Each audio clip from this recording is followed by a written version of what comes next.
Hi, everybody, and welcome back to yet another cracking installment of the Matt Brown Show. This is the Built in Colorado series. That's right. We've moved on to Colorado, or maybe I should say we've added. We've added Colorado because apparently there's cool people here doing rad stuff. So with me on the line is one of those people. His name is Ethan Steinberg, the co-founder and CEO of Propagate. Welcome to the show. Thank you so much. I appreciate it. Thanks for having me.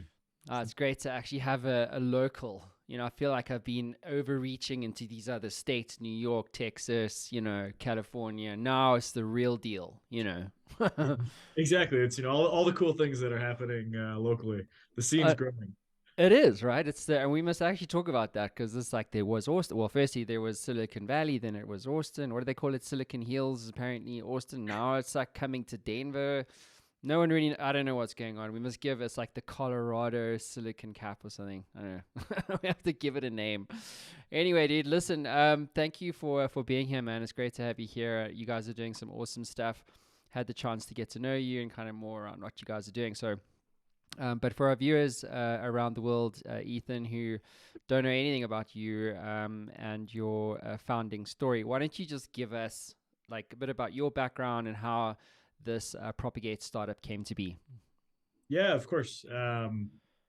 We founded Propagate in 2017. Prior to that, I was working on sustainability initiatives with primarily consumer brands or like high profile sports entities. And for me, my biggest learning was some of the best initiatives we executed. There was a really genuine connection to a farmer, and that really turned my head towards agriculture. My co-founders had been farming a little bit themselves, uh, and for different reasons, personally, each of us had found our way into what sustainability looks like in agriculture. You know, myself and Jeremy, one of my co-founders, both for healthcare reasons. I'm diabetic, for example. It's like food is thy medicine was a very common and remains a very common theme. And for Harry, our third co-founder, he was an Olympic hopeful, and so for him, organic, nutrient dense food. My joke is that quite literally meant he could run faster, and so we started putting that together and getting a sense of what was happening in agriculture at the time. Um, the regenerative agriculture discussion was becoming very active around 2017. And for us, the biggest question on our minds were, why are trees not the hottest part of this discussion? Trees do two things. They are very valuable from a carbon sequestration perspective. We're a benefit company, benefit corporation, so we think very actively about what the impact of our business is. Carbon obviously being a hot topic these days. And then on the other side, we didn't have to look very far to see that there was a lot of capital moving into the commodity scale of production for various tree crops.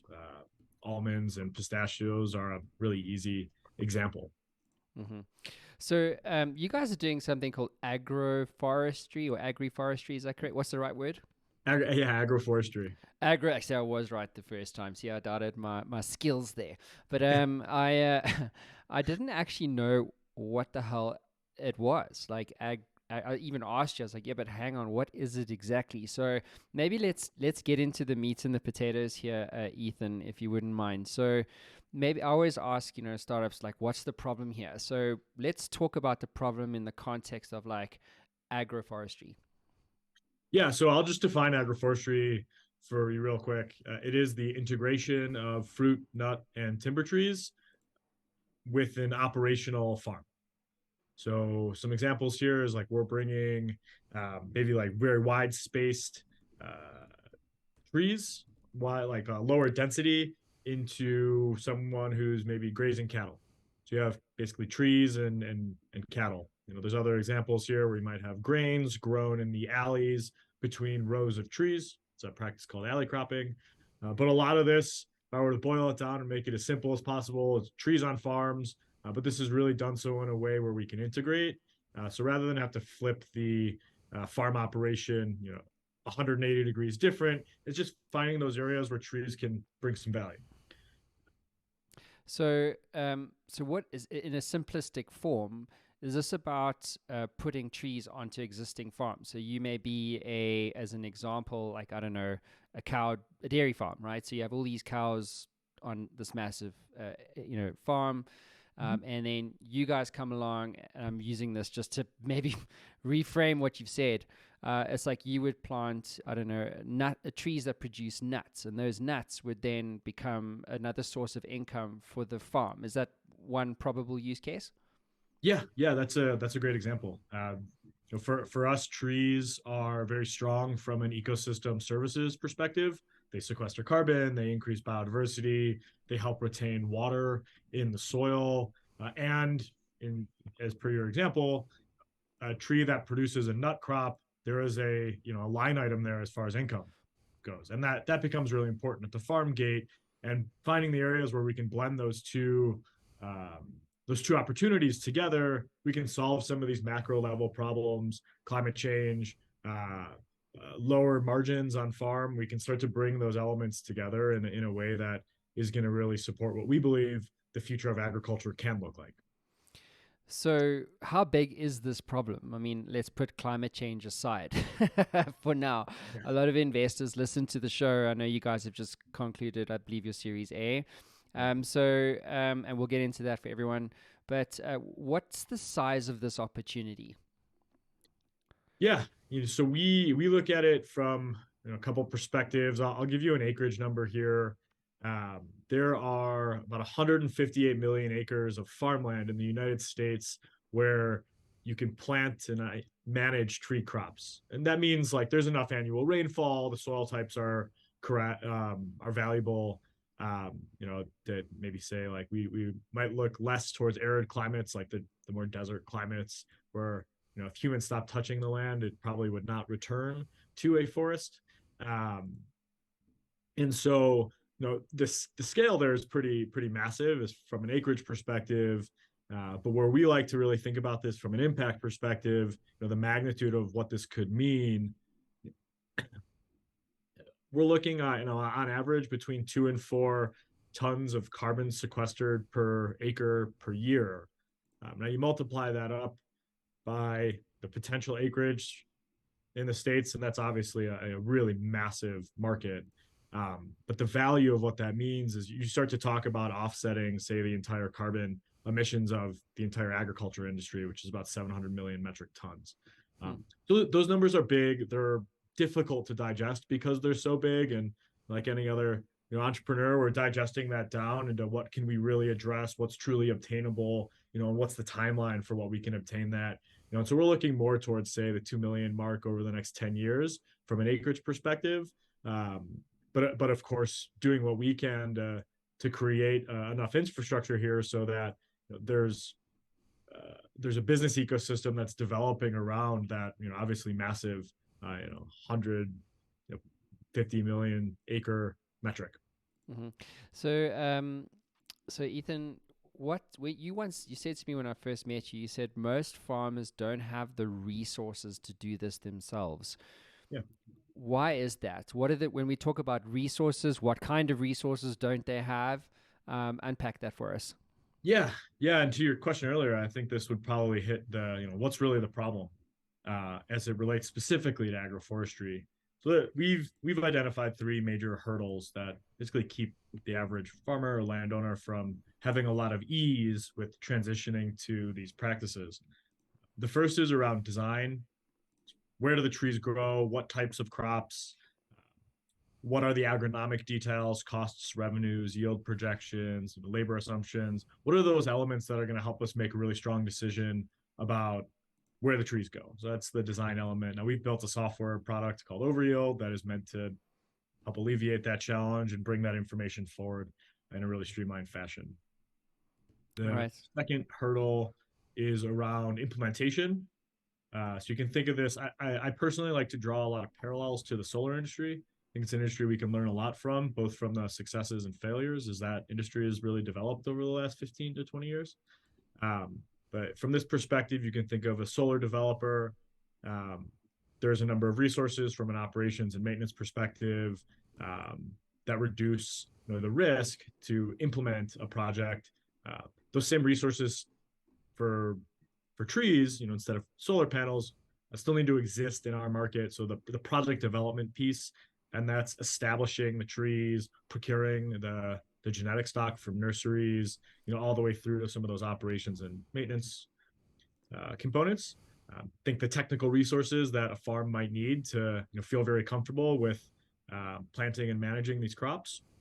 And then finally, probably the third hurdle, and what we view as probably the biggest lever to pull to make adoption a little bit more streamlined, is around finance. And that is basically delivering on financial products that understand the length, and the OpEx and CapEx requirements up front for planting and managing these systems.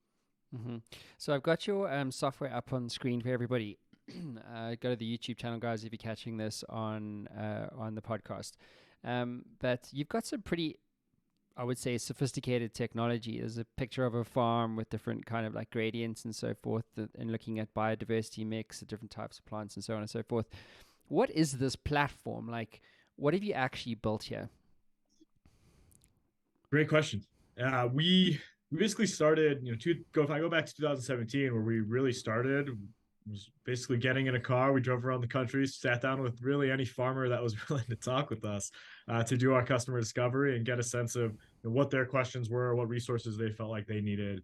And oftentimes, to what you're seeing now on developed software perspective, we're looking at some of the elements that create some suitability for a specific crop. So water, pH of the soil, what are the different mixes, types of crop, like a biodiversity mix that can help with things like pest management, to really help center in on what are the crops, why do those crops fit on a specifically identified piece of land. And we use GIS technology, as a tool here, but really bringing that together into a single interface that can make it easier for someone to get all of the resources they need in one place. And we start that, or the top of the funnel for us there is around thinking through the design, what type of crops, where should those trees go on farm, and how do they fit with the existing operation. To your point earlier, if you have a dairy farm, they have certain items they're managing specifically for. So what trees are going to be value add or supportive to what's currently going on, rather than combative to what's happening on a day-to-day basis on a farm. And in the agricultural world, every farm is unique and different. The management philosophies of what's happening day to day are different. And so we want to be able to be respectful and provide a bit more of a holistic context to what's happening on the ground. I've got that video of yours playing here. It's really sophisticated. It's really amazing. I'm curious though, like when you went around to the farmers, I can just imagine like three youngins, quote unquote, driving around like Colorado and various other states going, "Hey man, we want to create like an agroforestry play on your farm. What do you need?" I would imagine there's a bit of like a what? You want to do what? Am I right? And how did you develop your customer discovery process? Because obviously what you've built is I would say it's a great fit for what you guys are doing. So walk us through, how did you develop your customer discovery process so that you could get to a product like the one that you built? Yeah, absolutely. In the first things first, we had a few questions which you could call our hypothesis that we wanted to get answered. And so we brought those questions to every time we sat down with someone. And there were things like, would you plant trees on your farm? You kind of have your metrics. You're like, if yes, you go this direction. If no, then a different conversation. But I would say we asked the question why very frequently. And that was part of that like web of, would you plant trees on your farm? Yes or no? Why? What are the things you would need to make that valuable? What do you see as the areas of value there? And you start to unpack that. That conversation becomes a little bit more vibrant as you move through it. But we really effectively just did a listening tour. We certainly had our own assumptions, and as we've built our business over the year, those assumptions have come to fruition. We've been proven right. We've been proven wrong. We've been proven that maybe we need to look in another direction. I think that's just all part of the entrepreneurial journey. But we sort of hit some metrics for ourselves of let's go ask this. Let's have a very clear customer segment. Who is the person we're talking to? What question are we asking them? And let's go ask that question 100 times to that customer, to that type of customer, as just the baseline. And we have, I could probably go back, pull up the Excel sheets we were using at the time to just keep track of that information. And we still ask some of those questions today in when we chat with potential customers or leads, and we still go out and when we're at conferences and whatnot are asking those questions and garnering feedback from the room. And I think that listening journey is kind of a never-ending journey from an entrepreneurial perspective. And we have the benefit today being able to turn that around and apply it to a product. When we were just getting started and it was the three of us in a car, it was dreams, but today it translates to something that people can see, feel, touch. And now it's on the built in Colorado. Exactly. I mean, you never knew that, did you? Now you do. Exactly. We've done something right. We made it onto your podcast. I know, right? God, I mean, now you've really made it. Just watch out. Watch out, world. Here comes Propagate. Just on the financing side of things, I think that's a really interesting addition to the whole product solution that you guys, that you guys have created. So I want to kind of get to the how you make money and maybe finance is part of it. So I guess there's obviously the SaaS, right? The platform itself, so helping you do what you do from an agroforestry perspective, and then there's the financing piece. So I suppose that all comes together as part of some kind of commercial offering. So let's maybe start with the financing piece for agroforestry. So who's financing it? Yeah. I will answer that question directly, and I just want to create the tie back to that customer discovery. The most frequent answer we got was, I'm interested, but I cannot I don't have the capital to make this happen. It's a long-term play. Now I would look for a financial partner. So we knew that was something that we would want to be able to plug into our model at some point. Fast forward 5 years and here we are. So we recently launched a group called Agroforestry Partners. And this is a collaboration between ourselves, a group called Walnut Level Capital on the asset management side, and Cargill. Now the goal here is to help basically create a pathway for an investor, an LP, who's looking probably more at real assets from a project finance perspective, to be able to put their capital to work for an asset that's going to have climate friendly or climate smart or sustainability ESG tagged to it. So we're taking this model to market actively right now, and there's a range of folks that we talk to. So we talk with family offices, we talk with corporate groups who have a Scope 3 emissions mandate from a carbon perspective that they're working on. The folks that may think a little bit more that their capital is providing a catalytic advantage, a catalytic capital to get regenerative agriculture moving, specifically trees on farms, the agroforestry, the trees pillar to regenerative agriculture as one of the heavier hitters from a carbon sequestration perspective, and probably one of the most effective from a costs perspective. Now that stretches all the way through, and for us, scale to the degree that we can get to some of those acreage numbers I mentioned before. The scale or an economies of scale plays an important role here from an operational perspective on the ground, and that means being able to bring these finance opportunities forward to, say, pensions, endowments, some of those larger groups that really have a sense of longer term plays, are thinking about fixed income assets, etc. One of our North Stars as a business, the ways we like to think about it is, can we do for agroforestry what has taken place in the solar industry? For us, we look at solar and wind as well, and the average bank globally has solar assets that they are working with, and we would love to see that develop in the agricultural space. with agroforestry as an asset, it'll be part of that discussion on Wall Street. We think getting there and making it possible for Wall Street to be able to buy and sell these assets is going to create an impact around carbon sequestration, an impact around biodiversity, an impact around water security that is going to be really unparalleled. And that's where we want to go with it. And we believe it's possible.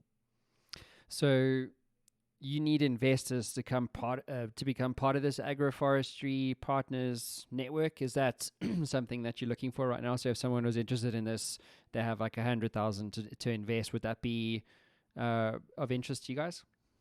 Yeah, yeah, of course. I would love to have those conversations. And Agroforestry Partners is aiming to be $100 million vehicle.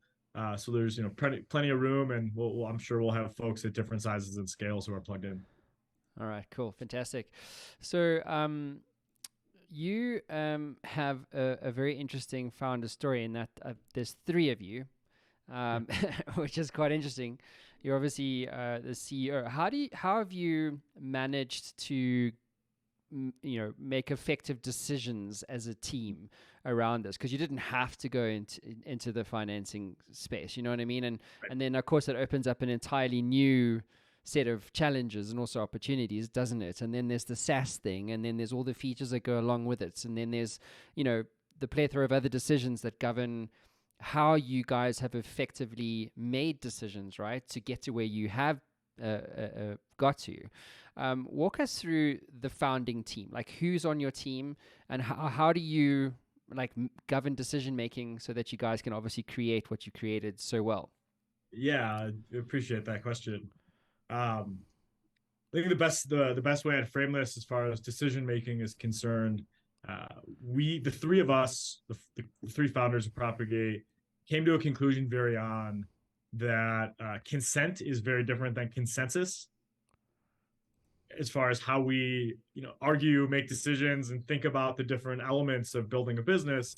The three of us agreed that we'd lean on consent, and trust each other to move forward with the decision. That's been a really valuable conversation. The lessons that have come along with that have been really valuable as well. Alongside that discussion between the three of us as founders, is being very clear about what our swim lanes are, what are our areas of expertise, or zone of genius as we call it. So what is Ethan's zone of genius, what's Jeremy's, what's Harry's, and knowing what the interplay is between those. There are certainly areas where Harry will, to use the athletic analogy here, he can run a lot faster than I can in certain areas of our business, and I want to support him and be a resource to help him deliver on that, and vice versa. There's areas I can run faster than him and Jeremy, and those elements. So as co-founders, we really built out what some of these are like. This is what I'm great at, this is what I'm bad at, and here's where I need here's where I can lead, here's where I need you to be a resource, and just getting really clear with each other about what we needed. And that stemmed everything from the tactical details of being a business operator all the way through to even some of the emotional details. I get frustrated when X, Y, and Z kind of thing, and making that really clear with one another. And we've brought that conversation through to everyone on our team. Make sure that zone of genius discussion is part of how do we grow as a business, and our team's growing, our business is growing. And so being able to have those conversations up front and apply it to the growth of the business, we found it to be really effective. The zone of genius. I'm borrowing that. Go for it. It's mine now. It's yours. This is my zone of genius. Okay. If only. I keep telling my son he's a genius because my dad never told me. But I want to quickly talk about your raise. I mean, congratulations, dude. Let me bring it up on screen for everybody. So, according to the great and powerful Crunchbase, 17.4 million is not a small amount of money. That's US dollars, not South African rand.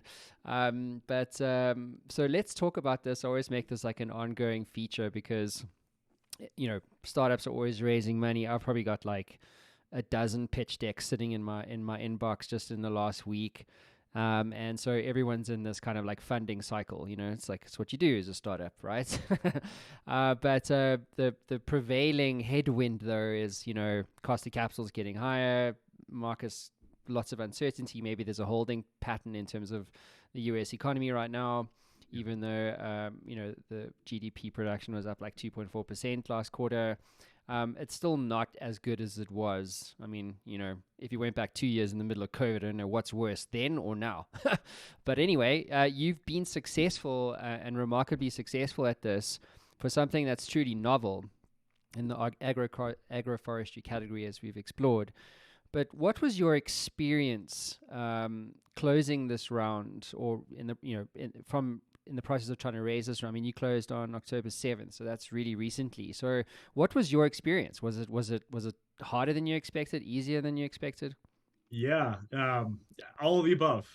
To be honest, I mean, so we last beginning of last month, roughly a month ago, we closed a $10 million Series A, and we made the decision probably in December of last year that it was time to raise, and we knew at that time we were probably hitting the tail of what was a really aggressive VC market, founder friendly, and so we knew it was a risk going into it, and that it could possibly take some more time than what was the norm in as far as 2021 was concerned.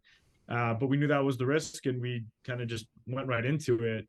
I think for us, we benefited from a couple things. We're lucky that we were part of Techstars and Elemental Accelerator, so we certainly had those networks as part of supporting the discussion. We also had really strong investors that led our seed round. That certainly helps, and I would say that our team is not shy. We're willing to ask for support, and I actually think that's probably been one of the most valuable things in the process of a raise. Asking people if I think, but as most founders or entrepreneurs who have raised money will agree, most of the time you get told no, and being willing to follow up that conversation and say and be understanding. I mean, folks have items they've made clear with their LPs, and sometimes there's not a fit, and there's really nothing wrong with that. It's just a function of asking if it's not a fit for, like, hey Matt, it's not a fit for you. Is there anyone in your network it could be a fit for, and would you be willing to introduce me?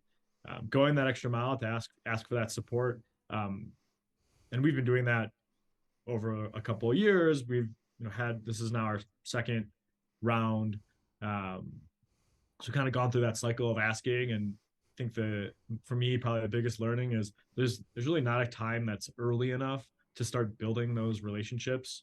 I've been talking with a couple folks who I hope come to fruition at a Series B, but I met them 4 years ago. I just have those conversations. You follow up, you bump into them at a conference, you send an email every now and then to say hi. I think that relationship building piece is I think it's paramount. So there's that element to it. I'm also lucky that timing has been really helpful for us. Like, we're in a game today where the news cycle is constantly hitting about changes in climate. There's a lot of attention on agriculture right now, primarily as some of the folks who have focused on transition in the energy industry are now looking at agriculture. So some of that is playing to our advantage. And so we try to poise to be really professional and respectful of what's going on in the market, and also recognize that we believe and we're passionate about providing a solution in an area that sounds daunting. And every time I look at carbon numbers, the numbers are crazy and it blows my mind. But try to find the areas that are opportunities, and stay positive to it. And to your point, ups and downs throughout raising. My wife will certainly tell you there's probably a couple moments where that were a little bit harder than than I initially planned. But I think that's just part of that roller coaster of raising a round and running a company simultaneously. My mentor put this post out on LinkedIn. He's like, sometimes an entrepreneur just needs to find someone to ask the hard questions. And I'm like, yeah, that's called a wife. Yeah, I Right? would agree 100%. You know what I mean? Like, geez, if you want accountability, God, look no further. You don't need a mastermind group, dude. Oh, Yeah, amazing. yeah, But we had a number of really detailed conversations at home, and it was all helpful. You turn around and you make it work. Take those lessons and you apply them. And this goes back to your question about my co-founders. Like, they ask me hard questions often. I ask them hard questions often, and there's a learning that often comes out of it, and we use it. mm, exactly. So sticking with your raise, why do you think you were successful? Like, if you were to hang your hat on something, do you feel like it was timing? Do you feel like it was about the story about it? Was it, something specific about you in terms of secret sauce or unfair advantage? Why were you successful? Because I know there's a lot of startups now trying to raise. A number of my clients are in the process of trying to raise. And like, I would love you to tell them why you were successful, so that they can like, yeah, like, we're gonna get there too. Right. Man, I mean, my hope is that it's a mix of all the things you just outlined. Um, Timing is always an interesting one. Right time, right place. I think most business owners, I I guess, is they would probably say right time, right place is a valuable piece to all this. We were really lucky to bring some investors in that were as passionate as we were about what our business is doing from an operational perspective, and what the vision was. And they were really supportive through those ups and downs of the cycle of a raise, because we all sit back and agree that there's passion behind what we're doing, and we believe in it. So I think that was really helpful, as well. Also, helped me keep from yelling at myself in the mirror too much. Um, what else here? Yeah, I mean, I guess, finally, like, ask. And I feel like there's a number of times where I felt cautious, but felt like I needed to ask, like, hey, investor, so and so, like, what's needed here to get you across the finish line? And I'll go back to our Series A round, or sorry, our Series Seed round. I asked that question directly to the group that ended up leading that round, and um, I yeah, straight up, and they gave me an answer of, like, go get these three things done. And, like, okay, now we know the three things we absolutely have to go execute, and we got it done. And that builds that relationship. And at the time, those three things were, like, fill out your advisory board, sign a commercial arrangement, and go to an accelerator program. Like, okay, so that's what we did. Got those three things done, and we were able to build off of it. And that conversation continues to develop. And you can't promise everyone everything, but there are certainly things that are going to align with what an entrepreneur wants to do and what their vision is for delivering their business model. And when those pieces align, I think it can be really potent. And there was probably a fourth thing that they didn't, they neglected to tell you, but you did it anyway. That was to get on the Map Round show, right? That also, That's it. That's it. right? I mean, come on, let's be honest here. But they didn't specify that it had to be built in Colorado. It could have been any of them. Yeah, anyone. Yeah. It's just like, well, we've got a company there, we'll go on that one. Yeah. Exactly. Yeah, it's interesting. Like, I've got a guy coming on the show. He's like living in Turkey, but the startups in New York. He's from New York. It's just like, nowadays, it's like, you might as well built on planet Earth. Yeah. I mean, look, our entire team is remote. So, like, I'm in Colorado, and we've got people all over. So it's kind of cool, and it's allowed everyone to get an understanding what's hot, what's happening in their local, uh, what's happening for them locally, and to bring that knowledge and information back to work, and we can share it all through a digital environment has been really cool.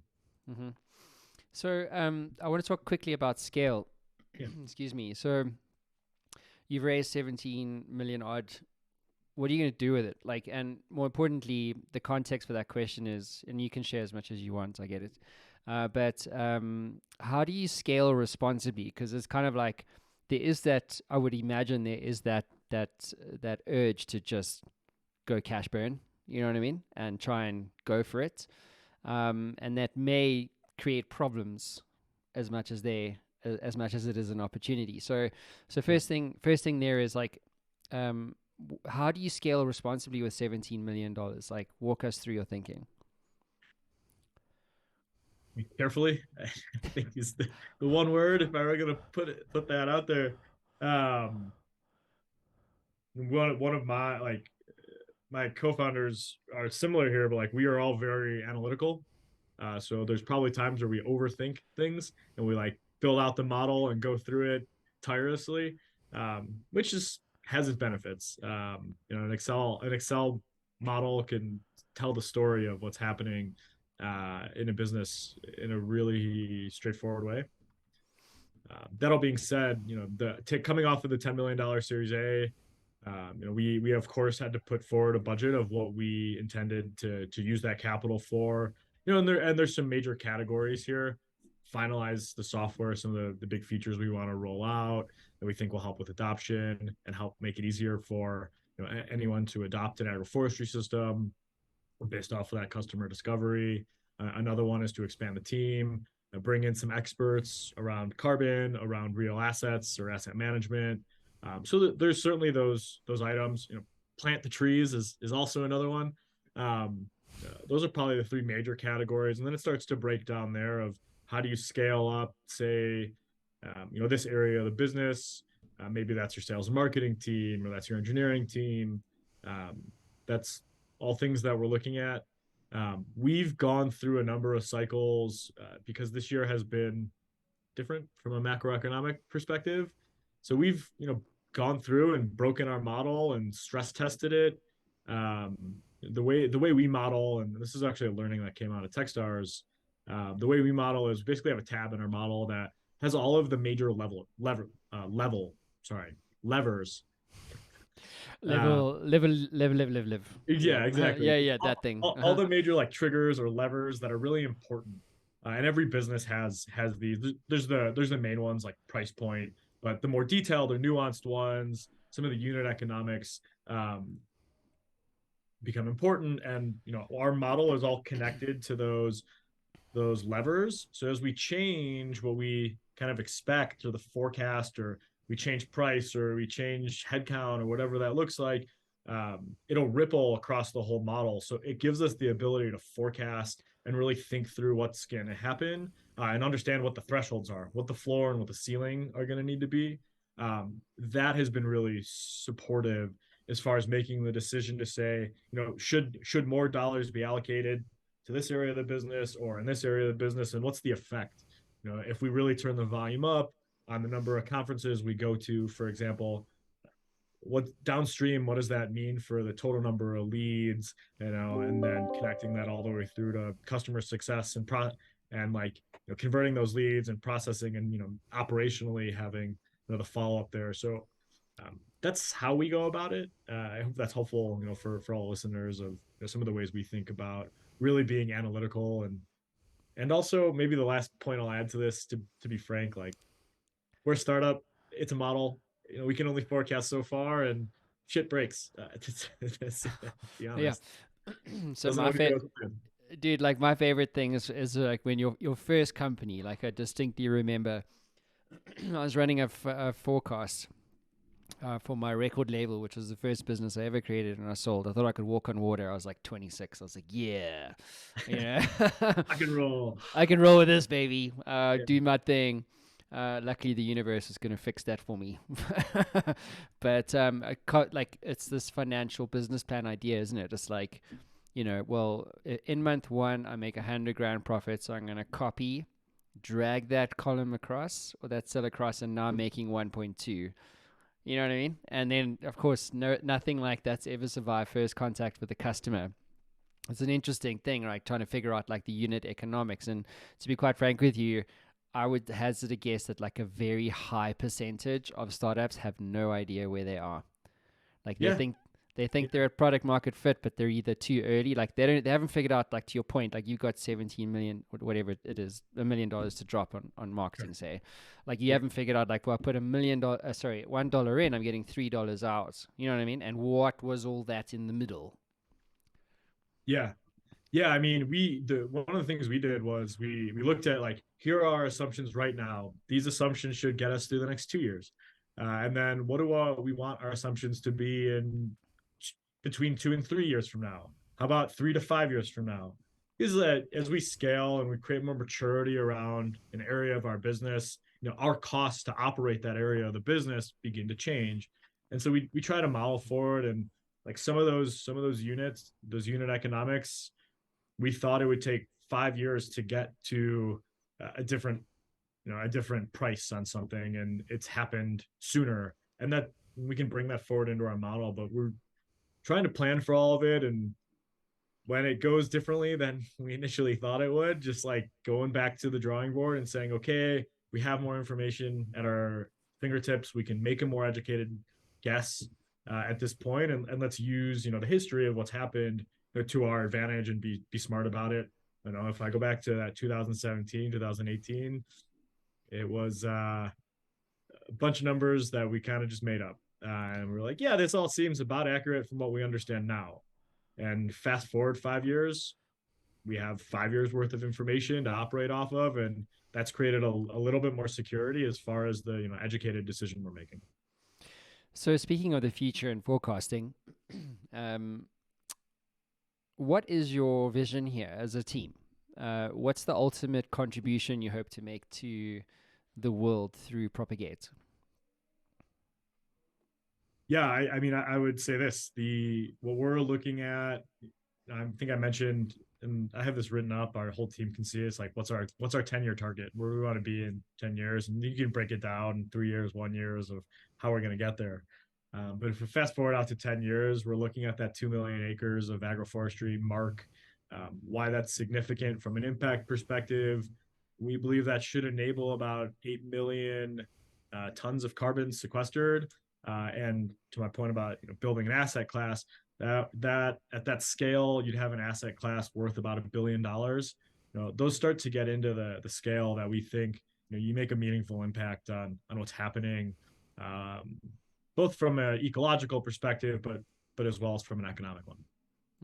Yeah, you live in the dream, aren't you? I mean, it's kind of like The best. you get to, yeah, exactly. Like you really do get to solve a world problem that like that not only like makes money, but also you know creates a legacy. I would even go so far as to say, isn't it? It's like I think there's one type of founder who's like, well, I'm going to build a SaaS company to make this existing problem slightly better, and I'm going to try and get to like whatever the monthly recurring revenue number is to cover their party costs Right. every month.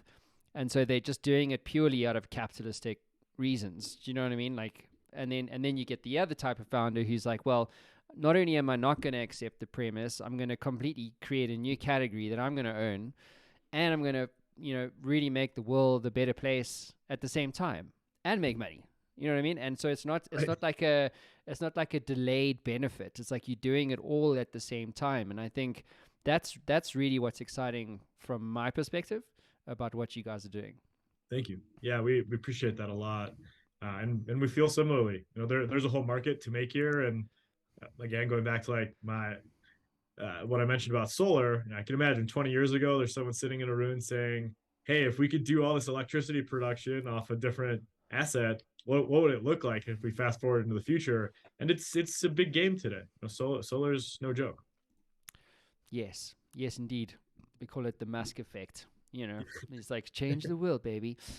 So look, I want to have a bit of fun with you, Ethan, and then we'll wrap up. So I'm going to give you the keys to the Map Round Show time machine, and I'd love for you to go back to yourself on day one when you didn't have a product, you had no money. Yeah. Well, you didn't have 17 bars sitting in a bank, whatever.